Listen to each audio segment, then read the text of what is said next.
Alfonsina n'umukobwa. During the 1994 genocide in Rwanda, people were forcibly displaced due to the killing that was taking place.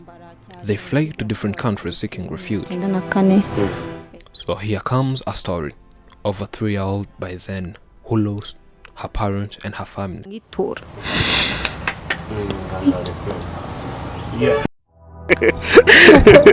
But after 28 years, she finally reunites with his family. So I grew in a family, and maybe I thought I was born in that family. But news coming from neighbors was different to what I knew by then. So I approached he who I called Dad and asked him the whole truth. So he said, "I'm not your biological father. I picked you up when we were fleeing during the war. I picked you up when we were fleeing during the war as people were displaced. You were left alone due to the situation. I carried you, took you as my child, and that's it. Carried you and now raise you as my child." That is what happened. He said, "My mother had other kids and I was the last born." He said what happened was that they were attacked. And I was with my mother and other children. When gunshots were fired, everyone ran away. And most people were displaced. So he took me right away in a way of saving me. Since he knew my mom, he said. Since knowing that man who raised me, apart from knowing that he wasn't my father, he treated me well, like his other children. After telling him that neighbors told me a different story, he was not happy. So he rebuked the neighbors for telling me such words, and again told his children to treat me as one of theirs. Maybe he would have not told me the whole story if neighbors kept quiet. But on the other side, he had a kind heart. Maybe it wasn't the right time. Why do you think the man who raised you didn't want you to know the truth? We asked. First of all, he gave me everything I needed as a parent. So maybe he did not want those neighbors to say something that would affect me as I was still young. He thought it would affect me in one way or the other. After knowing that he was not your father, what was your reaction? We asked.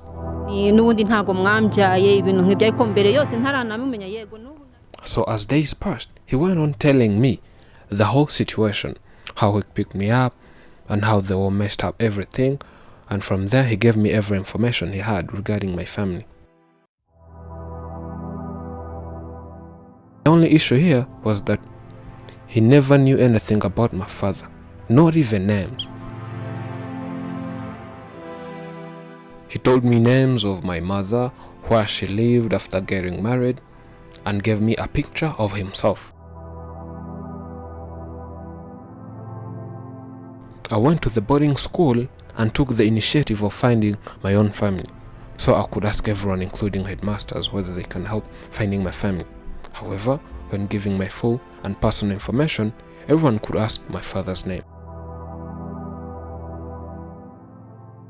And I never knew my dad, and explaining to people that I don't even know his name was a big problem. By then, I was still in high school. So I decided to first finish high school, and then by then I was still in high school. So I decided to first finish high school, and then I had to do it later when I'm done with studies. When I finished my studies, I said this is the right time. I should do whatever it takes to meet my family. So I started passing announcements to different places, but still the other problem of not knowing my father's name still affected me. Then I thought of taking announcement at a radio station, but the charges were at a high price, which was not affordable to me. So I decided to come to Afrimax TV, the Kinyarwanda channel. So how did you come to AFMAX? We asked. Well, I could follow you on YouTube and see how you help different people with problems somehow similar to mine. So I said, have to find you and ask for an interview so that maybe you will help. Mo bench. No, nkara na comment nkara n'ababagejeje. She's looking for his family members. Let's join forces together and do whatever it can take to find out her family. She will give us all the information she has and we'll try finding out. And we are willingly going to help you.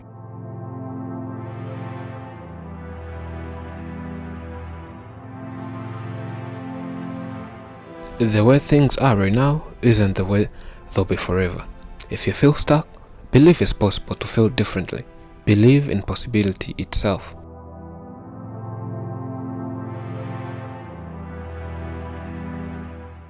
In your deepest struggle lies your greatest strength.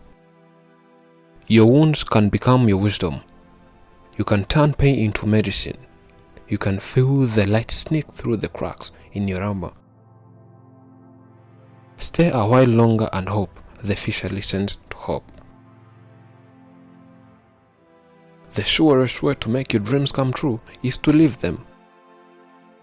Dreams don't work unless you take actions.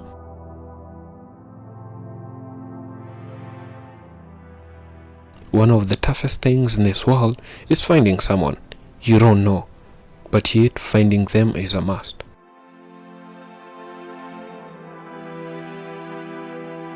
Here we only have a picture of a dad who raised him. We took the initiative of finding her family. The only photo we had was the pic of the dad who raised this daughter, names of her mother and the address where they lived 28 years ago. But let's do this. Family is the one fail-safe support system we can depend on whether others have vanished. While they may drive us crazy at times, there's no doubt our families play an integral role in shaping our lives. But how do people manage to live without a family? What would it look like when one reunites with their family after almost 28 years? We hired private investigators across the country, searched everywhere, in cities, in villages, in markets, in churches, in forests, in hills, valleys, everywhere possible. Sleepless days and nights, but all in vain. But guess what? We never gave up. Always remind yourself to be strong and never give up. The more you fall, the stronger you become for getting up. Never give up no matter what. Failing does not mean the end of everything. Maybe not today, but who knows tomorrow? It's all about a perfect timing. Wait patiently and do not give up easily.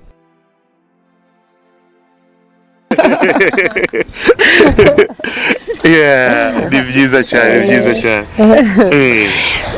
And finally, we've made it. As it said, he will make a way when seems to be no way. We found her family and they are now reunited. It's a day of happiness. It's a day to remember. Today is the day of happiness as we started this long process together with you as AFMAX until the last day we're still together. So I thought I would share my happiness with you. That everyone lost his people, families were forced to separate. That's how I lost my family. But today, my dreams of meeting my mother and family at large. During the 1994 genocide, they killed all my children and her father. Only this one remained.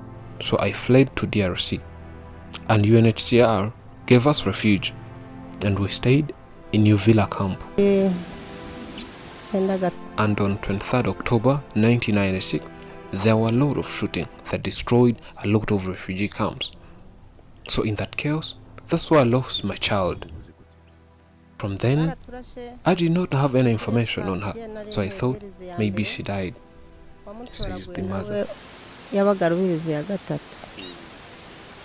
I thank everyone who contributed to making this possible. May God richly bless you. Seeing someone who can't settle down or rest for the sake of helping me. I really thank you all. Because you handled my problem as yours.